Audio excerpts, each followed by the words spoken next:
for an engage the moment Maker gets level 2. As soon as you got the option to EQ in. So I have it built into me, hardwired. Every time I see a Leona in-game, I immediately check if they're running something akin to Fervor. Yep. Because of Misfits and their run last year at Worlds. So does it excite you or disappoint you that it's not there So today? the thing is, with the changes to the runes, Aftershock is definitely the highest value, and you always want to go for that. And it's only slightly less damage, actually. Okay. So it breaks some damage, but yeah, it's the defensive option. It's the standard option. It's what you should choose. Got it. But it has less flavor. It's slightly less exciting. Yeah, I guess nowadays an equivalent might be like Electrocute or Predator or something. That would be awesome. Dark Harvest would make me very happy, but I don't think. Nevertheless, EDG, they've gone for that defensive start. We caught a glimpse there of Mako sitting behind the red bush, and I think he just got spotted out by K and by Breeze. Now it's K and Breeze that were picked up by the AHQ Challenger team. The top trio were the 3 core members of the team that have helped Mad Team go up. So take a look at that. Level 1, Zenith Blade goes in, some good damage from iBoy. But it is really on to K, and at the same time, Scout jumps onto Uniboy as well. Yep, in the mid lane, bit of a decent trade here, honestly. Scout already level 1 here on Syndra. Did find the early Q, was going to miss that one. Aro, though, as we transition into the jungle, started Wolves, by the way, transitioning over to Blue afterwards into an early scuttle for himself here. Now, all teams, you can see these rivers in the, or these wards in the river. These are your Scuttle Crab scouting wards that everybody wants to place in order to not get double scuttled like we saw in the last game. Which should be fairly rare, and that's why on your mini-map, you can see Kong Yu on the Gragas immediately goes for bottom scuttle as they got vision of Olaf. All right, so going to be a trade there as far as river vision is concerned. Somewhat as expected because that level 1, iBoy and Mako, they're pushing into Breeze and K, and EDG, I'm looking across top and bottom, shoving towards Mad Team, although this minion wave, I have something to say about it. For the time being, just trading as usual. Ray getting a very good chunk, but it's just every glimpse we look at is EDG with very small advantages on my team. Here comes Kong Yu for an invade. I don't know if he was spotted. I couldn't quite see if that ward caught a glimpse. Yeah, the little river entrance ward. Yep, there we go. Able to give them some information. And Haru is going to be able to trade effectively on Olaf. The only way that works out is if you've been unseen. So. I'm gonna think maybe you only kind of have to go for that play if you have a sweeper or if you've been able to really track those early trinket placements. All right, Zenith Blade catches onto Breeze. He manages to buffer up the arcane shift and gets out to safety. But iBoy and Mako, I can't not watch this lane because the players have already shown throughout, the play-in stage on the world stage here that they really want to go in, and when you've got a champion like Leona, she's really only at her best diving into the enemy's faces. Yeah, Leona definitely has a lot of answers for Rakan as well, as we can see early on in the lane phase, and getting a lot of use out of that Aftershock. So we can return to it. We were kind of joking before about, offensive runes for the champion, but Aftershock is just so perfect for her because it's loaded with stats. You get defensive resistances as soon as she goes in, whether she lands a Zenith Blade or an ultimate, or even gets melee range for the Q, and you get a little bit of extra damage exploding afterwards. Meanwhile, Ray does get deep vision. That is one of the #1 things I want to look for with top laners when you're pushing up like that, to use your extra time, those extra 10 seconds to go get a deep ward on a jungle camp. So now the Krugs have been warded, and Haru is chasing Kong Yu into his own jungle already. There we go. Olaf is jumping into some situation. I'm waiting to see whether or not Kong Yu and Uniboy want to respond. Scout has already got the first move, and they're going to contest the first big chicken. Sleepy Trouble Bubble comes down, as well as a long-range Paddle Star, and this is a low HP Haru! Spell Thief helps secure first blood for Mad Team. Kong Yu's not done yet. Look at the paddling! That's going to be flashed away from by Scout, and Uniboy almost found a second. Uniboy collapses! I was worried for him in the 1v1 solo lane going up against Scout, but in fact, it is Jungler that is going to give over the advantage. Red buff now on the Zoe. Bottom lane is getting a little spicy, though. Oh, very well played by Kate and Breeze. They get out of the engage, manage to re-engage as well. Now, Ray dashes forward onto Liang. The Mad Team, they're the ones that get the advantage, and it is so important that it's Uniboy that gets that first blood gold. He already picked up the Merc Treads, and K is trying to hold on to Mako because I think iBoy just finished his recall. Yes, he did, and he's got himself that BF sword. All right, EDG opted to put in their young blood Haro in for their first group stage event game, and he goes for an invade, gets caught with a Sleepy Trouble Bubble. You know that as Zoe, that's going to be enough burst damage. Scout, you could say maybe he had the option of walking up to block that Paddle Star once the bubble had landed and deny some of that burst damage. It does feel bad, but maybe that would block enough damage to save his jungler regardless. Now he's going to have to deal with a Zoe red buff. Here we go, though. Top lane, he's back out on the map and already wants to make up for it. All right, so this is the Haro we somewhat expected. Likes to be proactive, likes to look for options. Ray has access to that Call of the Forge God and has thrown it down. Liang's Rupture is going to get taken away from him. This is just a fairly easy kill from Haro. Jumping onto Liang. Yeah, if at first you don't succeed, just gank again. Haro uses Predator this time around, was able to get his purchase off and finds the kill in the top lane for former North American LCS player Ray. Definitely showing up. We actually talked about EDG's strong early game during picks and bans, Kobe, and I've got some stats that I want to throw your way. Taking a look at some of their team KDA, sitting at around 4. Their goal difference at 15 over the course of the summer split. Averages 773, and one of the big reasons, one of the big, strengths in that early game is Haro and his impact in the early game. We'll get to in a moment. The Zenith Blade comes down onto K, but there isn't enough damage just yet. And there we go. Kills plus assists, 3.2. Goal difference, 4th for his league, and it's only the kill participation. That's a little lower than the rest of the game. Yeah, notice they used the stat kills plus assists at 15 instead of, KDA or something right there. He also got a death early on, but he was able to create some, early action there. Does get the kill. We'll see if the kill and red buff towards Uniboy in the mid lane does translate into further pressure, because as of right now, Scout is moving up with Syndra, and he has 2 members of his team. Oh, the portal jump puts Uniboy exactly where Haro wants him. But he decides not to go for the kill. Haro's caught out. He's bounced back close enough to get a kill onto Uniboy, but Mad Team find 2. Uniboy, oh no! It was such a good counter there for Mad until he comes back in the green.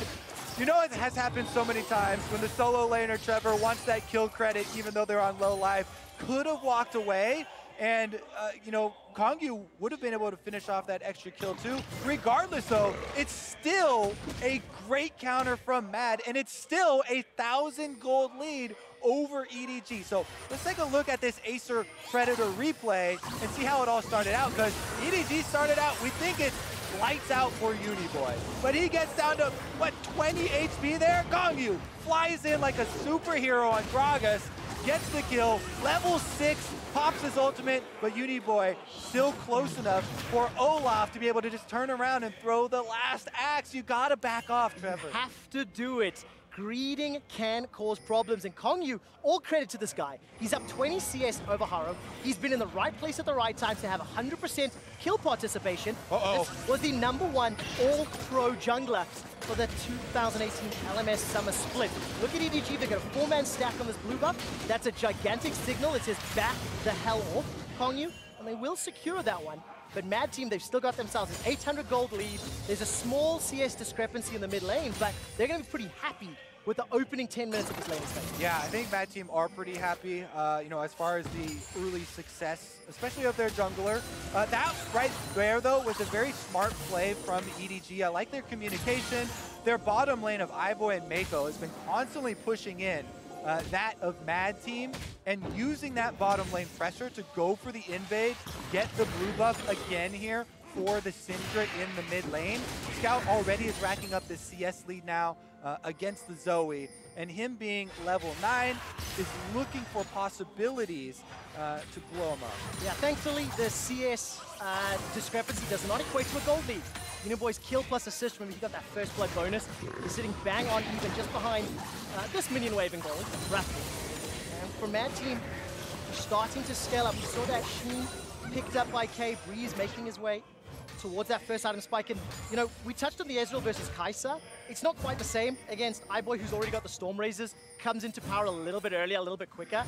But what do you make of these two AD carries as we progress now into the 2-item, 3-item, you know, mid-game stage? So is Breeze going to be okay? So Xayah, to me, has always been one where I actually feel comfortable in a quote-unquote crit marksman with a fairly smooth build path and scaling options, because Xayah does scale pretty well with, you know, cooldown reduction and attack speed and all of these things that you can get early. So it's not like you're sitting on one of those Caitlyn-esque champions where you have to get a lot of crit multipliers. Just with, you know, the invention of the Storm Razor, a single item feels pretty good, and you can see why, you know, iBoy has been able to push in quite a lot with the Leona leading the way. It's really the combination there with them having the extra tankies coming from the support and the lockdown. That they feel just fine scaling, you know, towards the double item power spike. Breeze, though, he has so many games on Ezreal. Yes. This is his comfort champion. This is the situation that he likes to be in. As soon as he can start to transform these mana pieces into real items, then he'll feel a lot better. So this is still kind of the lull of the game. Now he gets his Iceborne Gauntlet at least, so there's some armor and some kiting potential, and he's starting to feel a little bit more confident. All right, first dragon of the game is a mountain. It seems to be a point of contention right now, but not one that either team's willing to commit to.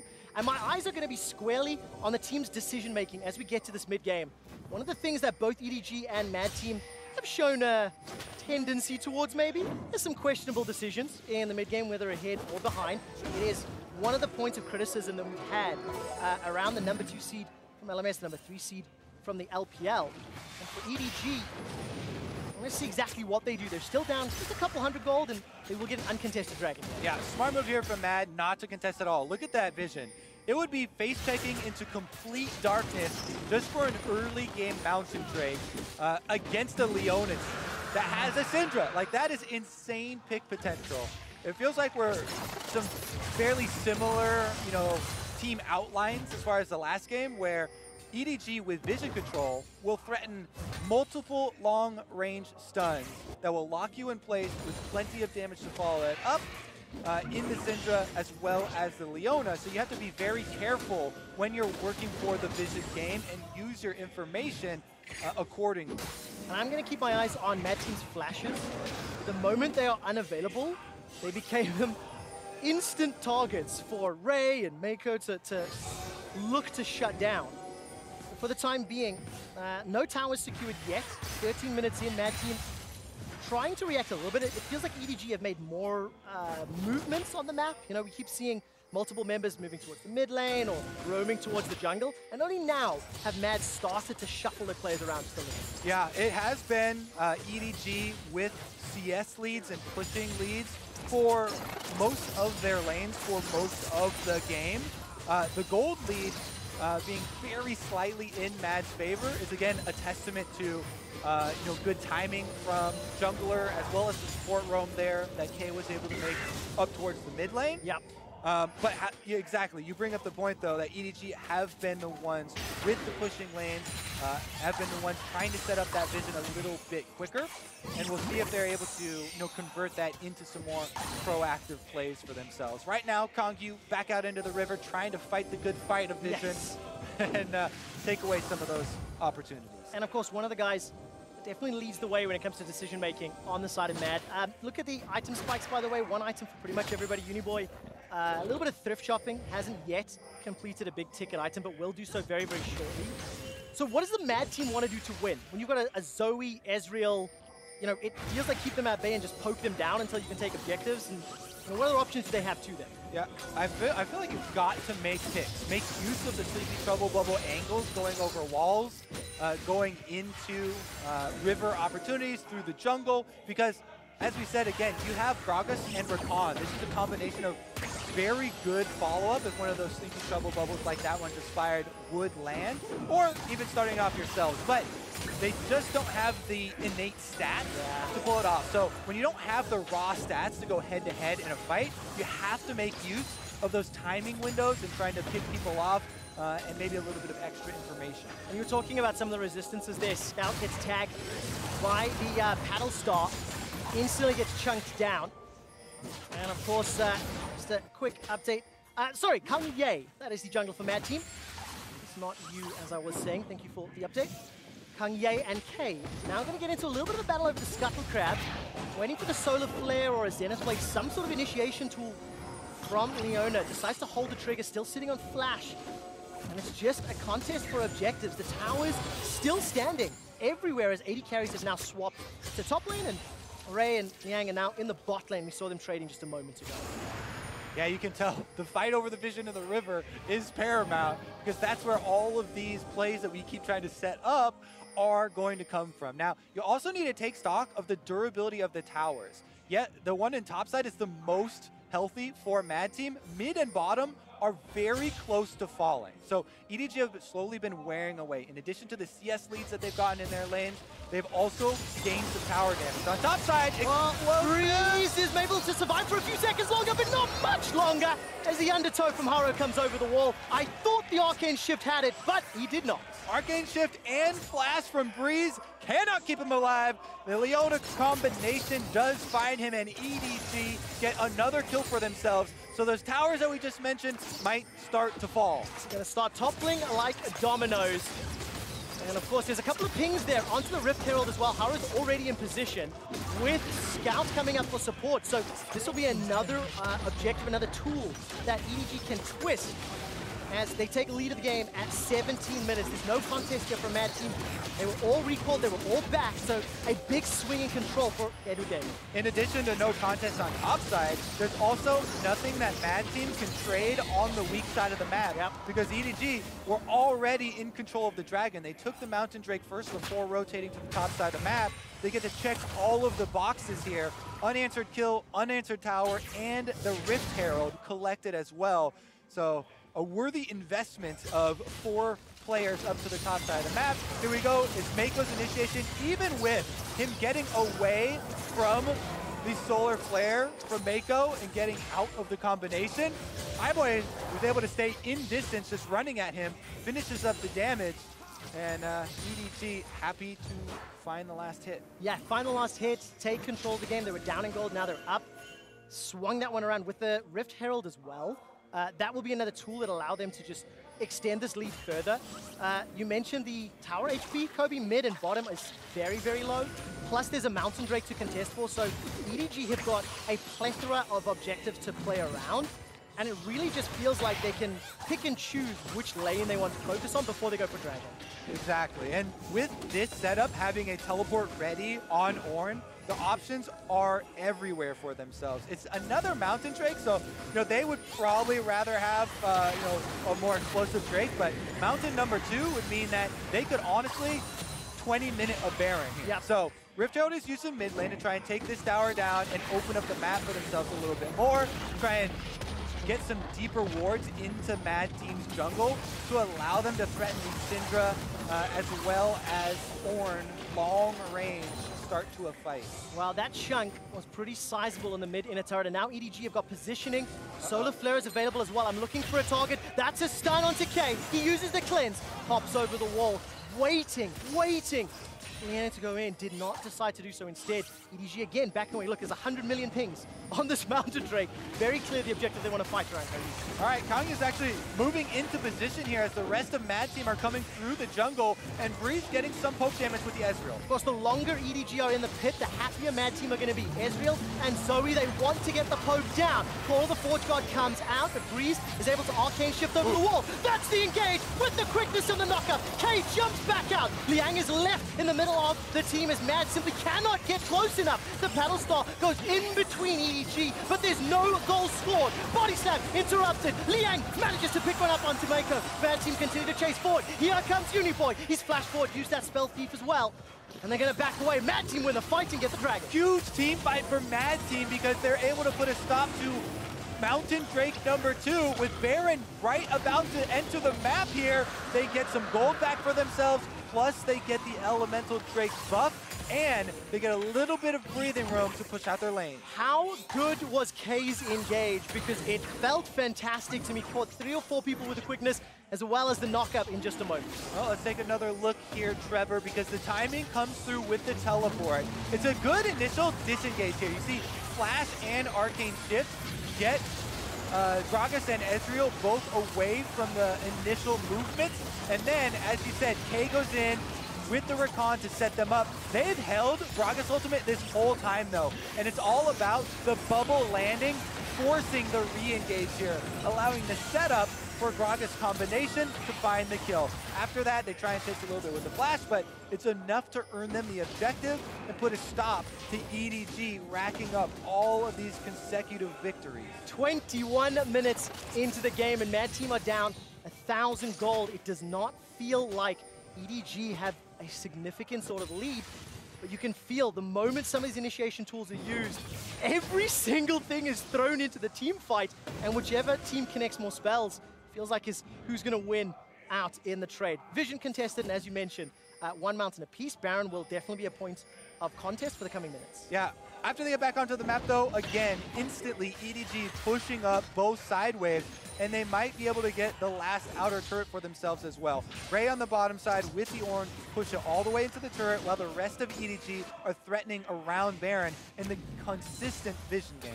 And of course, talking about Ray pushing that wave, you can see he's up 20 CS over Liang in the mid lane. It's a 40 CS advantage to Scout. In the AD carry position, it's a 30 CS advantage to iBoy. So these small little advantages, it's difficult to ignore them because they can build and develop momentum as the game continues. I mean, iBoy's got himself the rapid fire cannon. He's on the Xayah. We know he likes to play forward and in his opponent's faces. So it's going to be very scary and a trouble for Mad Team to deal with when he's got so much mobility. That being said, we need to give credit where credit is due. We set it up in Champ Select as there is very little margin for error for Mad Team with the low health bars on this squad and high amount of mobility that you have to make use of that mobility. They actually pulled off a very good disengage for the initial round of crowd control that EDG threw out in that fight, and that's what allowed them to then get the follow-up chase kill there with the bubble landing. So good execution in fight number one. They're going to have to consistently pull off that similar level of execution as the Baron now makes the rewards for the next team fight much, much heavier. And definitely going to put a lot of the disengage, the communication, the decision-making on Kongya. You know, 100% kill participation still. And right now, he's dancing around this Baron vision. With EDG, they've snuck their ways up. Sleepy Trouble Bubble has found iBoy, but there's no further follow-up. True Shot Barrage does tag him. Top laners, by the way, on the bottom lane, Liang has no teleport available. So advantage to EDG if they can initiate a fight. An interesting little difference there in the bottom. They do have a Warmogs already finished for Ray, and I believe he has hit the health threshold. So him pushing in the 1v1. Whoop, as we get a stun here. Not going to be any sort of follow-up, though, as the plant is now popped. Anytime one of those stuns does land, though, take a little bit of a pause because there is a lot of follow-up. Regardless, though, the health regeneration is going to allow them a little bit of extra push in the sideways. You can see Ray back right off, full health here, whereas laying on the Cho'Gath, he builds for the Righteous Glory, for the team initiation, for that engage.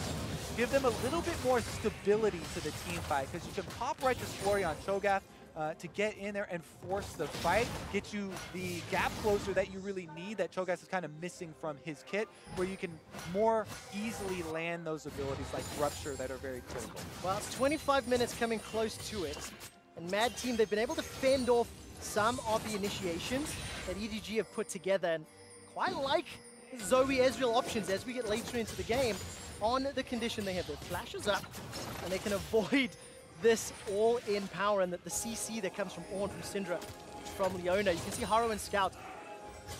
I don't want to use the word tunneling, but it feels like it's a bit of tunnel vision here on Baron. There's a bottom outer turret that's not committed for really. And EDG are now pushing into this right-hand quadrant.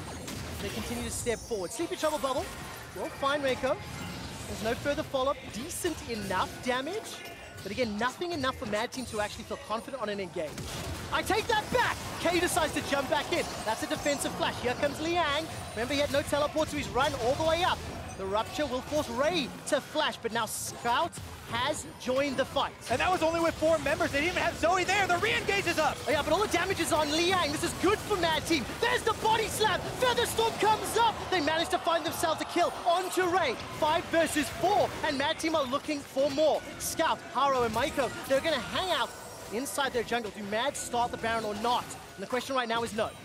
Great use of the Gragas ultimate once again from Mad Team here, and now with the extra kill, they're able to push in on the mid turret, finally fight back some territory for themselves. Breeze moving up on the Ezra, and they're looking for the bubble. Keep your eyes for a Gragas engage. The flanking power is there. That's a defensive flash from Scout. Instant reaction time. Lands on a solar flare, and Konya buys some time with that stopwatch, but he will go down. The tower is not yet secured. It's 1 hit away, and EDG, they get a kill, and they hold on to their turret. Oh, he finally makes a misstep here as Mad Team reach too far under the turret, and they get cut down. Scout's reaction time is insane.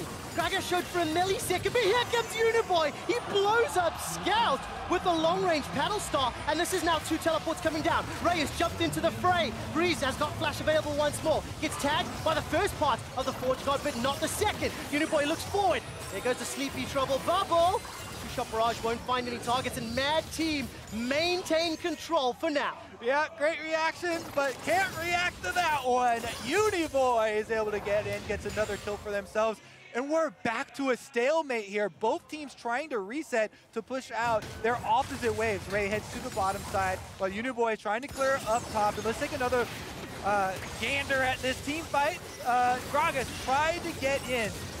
Insane, as you were saying. Scout is able to reactively flash away from the Gragas coming over the wall. You gotta think that they had an inkling that he was there and coming in for it with the way that Mad Team were posturing around the turret and threatening that dive. But still, really nice movement there. They get the turnaround. Mako on the Leona answers instantly, finds him over the wall, and turns around the kill for EDG. The 8 health that kept that turret alive were finally taken away in the end here, and Mad Team does get that gold, bringing the game very, very close here. But man, we definitely had an exciting couple of games to start this group stage off. Well, at 25 minutes, you can see the stats on your screen. With the lead, EDG were 22 and 4, and with the deficit, Mad Team are 3 wins and 14 losses. I think this game is fairly even, albeit it wasn't at 25 minutes. Mad Team are showing they can land the right tools. I was nervous about the composition that they had, about potentially being engaged over and over again by EDG and not being able to dodge the skill shots, but they've shown they can. They've shown they can negate the threat. They've had good vision, and now Mad Team are set up in this mid-game to try and contest either for Baron, which is looking like they were going towards now. All right, the thing that Mad Team have to watch out for now, that they've been able to fight their way back into this, is an Ornn ultimate through a jungle corridor, because that can burn a lot of cooldowns, flashes and champion dashes just itself, and that has a lot of follow-up of a Leona stun from an ultimate, you know, the long-range Syndra coming through. So those are sort of the 3 main large AoE crowd control abilities that EDG are trying to focus here. Mad Team so far has done a good job, just like that, of disengaging and avoiding those hits while landing their own skill shots within the small confines of the river here, where we just saw the last team fight. Haro now moves in, and there it is, right through the jungle! There's a narrow corridor, but the target is only Liang. He's got no flash available, but he's chain CC, locked down and shut down. It's Scout that picks up the kill. Breeze is trying to poke from the side, and so is Uniboy.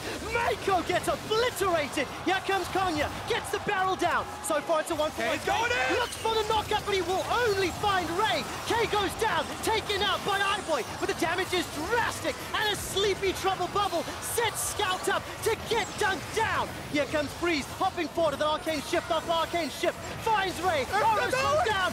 Mad Team, this is mad. They are tower diving and in a turret, and Uniboy will just get out of range. Mad Team at 30 minutes. They chase EDG into their own base. Mad Team going deep in the paint, and they chase EDG all the way back. Oh, he's not done yet. Boom! There goes the flash! Oh boy! What was that? That is iBoy! Oh my God, reactions galore, Trevor. He sees that thing coming a mile away. Skill shots from 2 different angles. I think actually, in that case, too many. Okay, let's take a look at the beginning though. We'll get to that one when we get there. As we said, Ornn Ultimate can fill up the entire jungle pathway here, and there's no way a wide champion like Cho'Gath is going to be able to avoid it. Doesn't matter though, because on the outskirts, they get the focus fire down onto Mako, take down the support. Then you know Kay's coming in, but it doesn't matter. Okay, stick it to the left. Now, he didn't have vision of Zoe, so I'm thinking the Ezreal ult actually ruined it because he saw the Ezreal ult. I don't think he would have reacted to just the Zoe. As we get, yeah, that's what it looked like. It was a bunch of fog of war. What it looked like. How do you react? Honestly, though, I think that might have been a case of too many skill shots, and the bright Ezreal ult was what he reacted to. But look at that, he also got the kill as soon as Zoe popped up. So all credit to iBoy there. And I'm so glad that we set up Breeze's Ezreal before this game began. 8,380 teamfight damage. 3-item spike was hit before it. And despite the fact that Liang went down first, remember he was caught out by that Ornn ultimate, Mad Team got enough poke on key crucial targets to continue the chase. The one thing that I am noticing, Mad Team on the re-engage is how they win fights. Their team comp is not particularly great, maybe at starting a fight. They don't want to then get easily caught by all that CC. And Cho'Gath is the perfect one to get caught if someone's going to get locked down. Yep. He was able to soak up a decent amount of cooldowns there, and it's all about the offensive players trying to make use of the few seconds that someone is going down on your team. You don't run for the hills when one of your team members is getting focused. You look for counter damage. They're landing the bubbles, they're landing the Ezreal skill shot, and that is what is finding them their kills. Credit to Spawn for pulling off the Ezreal intro on the analyst test before this one happened, because Breeze is definitely delivering. Even though he is down in CS, he does not have the crit multipliers. He's just making it work with Mystic shots. He's getting enough time to get enough Mystic shots off in these team fights. And, you know, it's 33 minutes in. EDG, of course, the number 3 seed coming out of the LPL. And Mad Team has something to prove. A former challenger squad. And now they're going toe-to-toe. They're looking set up to take an advantage, but this game is still too close to call as both teams are posturing once again around Baron. It really is difficult to put a gold value on mobility as far as getting out your damage, because if you just stand there and auto-attack each other, of course, the crit marksman is going to be able to put out way more. But long range has been the name of the game for Mad Team. Zoe and Ezreal finding bubbles, finding poke damage, and then also having the opportunity of these all-in players with Gragas and Rakan pulling the trigger at the right time has been the key to them keeping it so close. And we keep saying this with EDG actually being the ones with the gold lead here. Yes. So it's a very slight gold lead, but EDG still, they feel just fine about pulling off the team fights, because they do have what I would say is more reliable and easier to pull off as far as the AoE comes through and the crowd control that they would want to set up. Especially when you start looking at the objectives, you have to play around at this stage in the game. You know, Dragon will be coming up. It's the last elemental before Elder. Baron has been a point of contact for a while. EDG have not turned themselves into fish in a barrel by starting it and then, you know, getting poked down by Uniboy Zoe, who's got a Death Cap, Ludens, as well as Void Staff. Mad Team continue to defend, continue to hold off against EDG, but this is the first time to have a really serious commit here onto the Baron. It is being melted down. Sleepy Trouble Bubble will catch onto Ray. Mad are coming in from the flanks. Breeze on the bottom, Uniboy now spinning around. Baron has been peeled away, and EDG running for their lives. Mad Team have thwarted the Baron attempt for now. And Mad Team have the inside track on the mid lane here. They're trying to push up the minion waves. EDG, though, very happy to get that Scuttle Crab on their way out. Ray's not done getting through the jungle here. He's got his flash available to him. Oh, but the knock-up onto Ray means Call of the Forge God cannot be sent back into Mad Team. Breeze, I thought, was so close to going down just as his flash became available. Yeah, that was a risky move, and even though he got out, those are 2 critical cooldowns that Breeze had to use to live. His QSS and his flash blown because of that pincer movement from EDG and Scout. Okay, so 35 minutes in. Kobe, which team composition do you prefer when we get later? We don't have time to answer that question now, because Mad Team They're starting with Baron. K is sitting on the flanks. Flash is available, quickness is available, and he's trying to get out of range. A crucial target needs to get caught up. Where is K's engage? Oh, he's right around the corner. Call of the Forge God is on cooldown, so Ray cannot disrupt this. 4,000 hit points in the Baron. Scatter of the Week has been used. K just got spotted out. So Mad Team, they've found the engage. They get a knock up onto Hardboy, but all the damage is being focused on Ray. Solar Flare comes down, and it's a kill onto Konya. There's a tower killed somewhere else in the map, and now EDG are running for their lives. Paddlestar finds nobody, and Mad Team in a 4 versus 5 are pushing EDG back. There's the flash forward from Freeze. Call of the Forge God comes out. It captures onto Liang. He's killed, but there's simply not enough focus. iBoy finally goes down. Uniboy found him in the chaos. He's not done yet. His Breeze is now jumping forward. I'm so impressed that Uniboy found the kill onto iBoy, threading the needle in that team fight. iBoy, U-Boy, they're all getting all the kills here, flashing in aggressively to try and move the meter on this game. But again, we draw pretty much a stalemate. Let's take a look at how it started out. Flash for Ling is boosted pretty early on. Ray has to get over the rupture, and look at the engage from K. He does get them, but the turn is better from EDG. Leona, more tanky, able to lock down the single Gragas and burn him before any sort of reaction is be able to be made. But then it's iBoy without even the tanks turning around. Usually when you see that, you'll see them all turn at the same time, but iBoy just goes for it. Tries to get the crits here onto Breeze, finds single kill. But now we're back at it, Trevor! This is round 3! Well, let's find out if it's going to be a knockout or not. Mad Team are inside the Baron pit. Look at the minimap. iBoy is 1.5 miles away. All right, this Baron's going down. 5,000 hit points. EDG, they found their way into the pit. The quickness is available for K, but he needs to find some targets. Call of the Forge God comes out as Breeze finds a way to flank, trying to force away Scout, and that's some pressure onto K. They found themselves a kill onto Ray, but it's at the cost of Breeze's life. It's at the cost of K's life. All the damage is now on iBoy and Uniboy to try and finish this one out.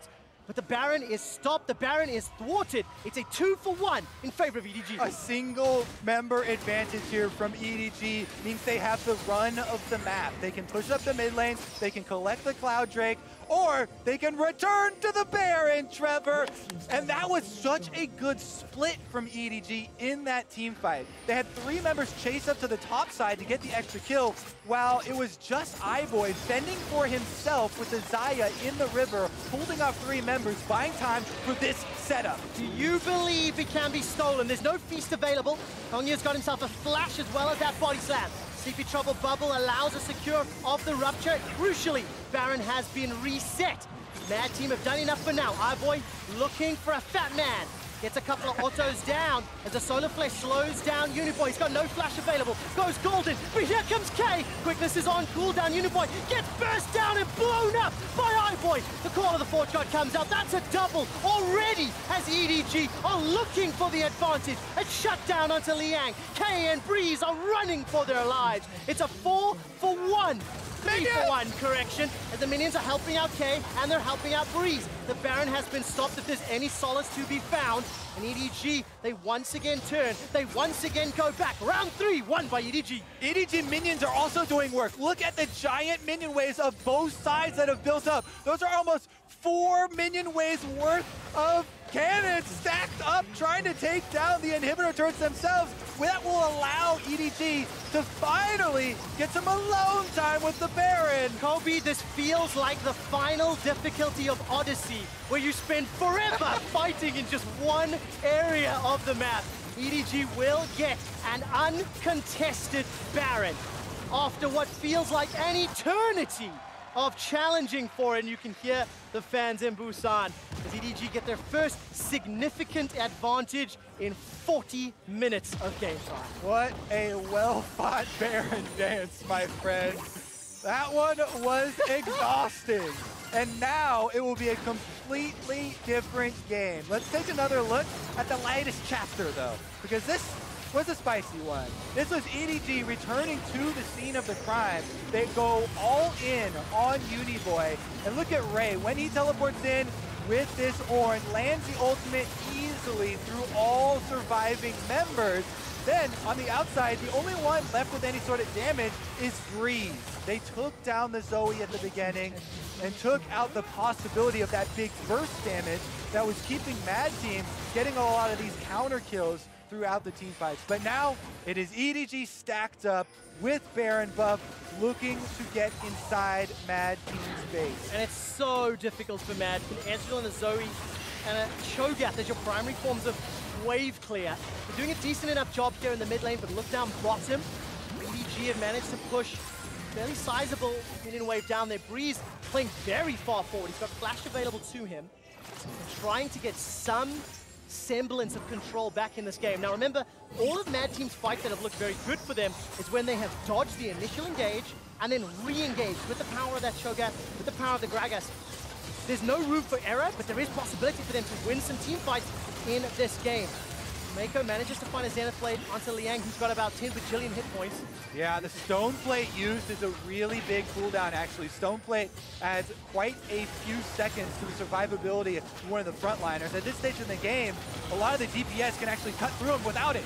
All right, take a look at K. He goes for the flash quickness, won't find a key target just yet. But Mako won't find one either. Following Iboy, he's alive for now, but gone very, very low. He catches out Uniboy. Mako gets another. The inhibitor goes down to Scout, and EDG with one Baron buff are looking to finish this game. There's a stun there onto Breeze as the Nexus turrets are starting to fall. Edward Gaming took 40 minutes to get onto the Nexus, but they're going to pick themselves up the first win of Worlds. Turn their attention for a couple extra kills. Take down Breeze and Konya, and Edward Gaming take down Mad Team.